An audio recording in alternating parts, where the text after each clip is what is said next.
Señoría, tiene la palabra. Muchas gracias, señor presidente, y muchas gracias, señor consejero. Como nos suele ocurrir habitualmente, coincidimos en el diagnóstico y eso me agrada porque significa que desde distintas posiciones estamos viendo los mismos problemas, aunque no siempre coincidamos en la fórmula para resolverlo. Coincidimos, por ejemplo, de este debate en que el turismo está viviendo unos cambios a una velocidad de vértigo que incluso hacen plantearse si en el momento en el que se elaboró desde la Consejería el decreto de viviendas turísticas hace 3-4 años, hasta que vivió todo su proceso por los servicios jurídicos y se implementó, etcétera, hasta hoy, si realmente ya no habría que revisarlo nuevamente por las circunstancias que se están padeciendo en el último año, o por lo menos esa preocupación existe en la opinión pública con respecto a cómo están marcando la vida de los vecinos y vecinas de esta tierra, las viviendas turísticas en determinados barrios y destinos turísticos, ¿no? Coincidimos en que hablar de condiciones laborales, y ese es el motivo por el cual parte de mi intervención antes ha transcurrido sobre ese tema, es hablar de calidad. Esta interpelación tenía que ver con la calidad y, por tanto, no podía evitar hablar de las condiciones laborales. Conoce usted, como conocerá tanta gente, la palabra que hace unos meses tuvo el presidente de la cadena AC, que él decía que él era contrario a la posición que había entre los colegas del gremio, los presidentes de las principales cadenas, con respecto a presionar, a forzar unas condiciones laborales en su sector que perjudicaban claramente a la calidad y que, por lo tanto, eso hacía también provocar ciertos riesgos en ese sector. Coincidimos con que las empresas pudieran ser, estas cadenas hoteleras, pudieran ser alianzas y no un peligro si realmente tuvieran una política de responsabilidad social laboral que fuera diferente a la que tiene hoy día. O sea, alianza en potencia.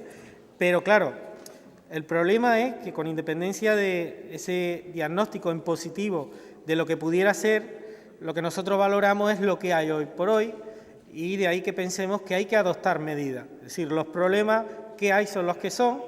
Existen unos determinados conflictos entre los vecinos y vecinas de determinados barrios de grandes ciudades andaluzas y destinos turísticos que genera una gentrificación derivada pues, de que no se hayan adoptado medidas, por ejemplo, limitar el número de viviendas turísticas en determinados barrios o bajarle el IBI. Y yo entiendo que esto no depende solamente de las competencias del Gobierno andaluz, sino que depende de competencias municipales y a lo mejor lo que tenemos que pensar es que la Ley del Turismo de 2011 debe de revisarse en el sentido de diagnosticar a la luz de la nueva situación del turismo cómo se pueden redistribuir mejor las competencias en este momento.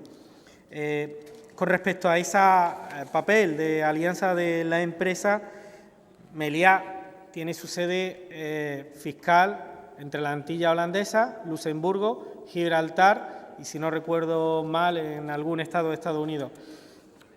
Necesita entender que si genera actividad económica aquí, si genera empleo aquí, tiene que ser corresponsable de la realidad de este territorio y de la necesidad de este territorio y contribuir de la misma forma que esta sociedad contribuye con esas cadenas que le proporcionan beneficios, pues con nuestros recursos naturales, con nuestro patrimonio arquitectónico, cultural, etcétera, ¿no?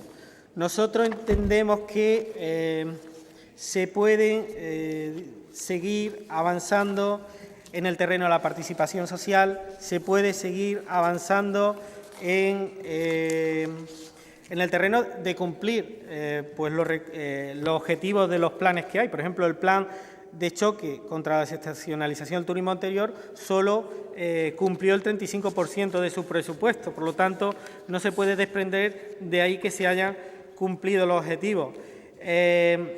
Se puede seguir trabajando y se debe seguir trabajando en el terreno de las condiciones laborales del sector.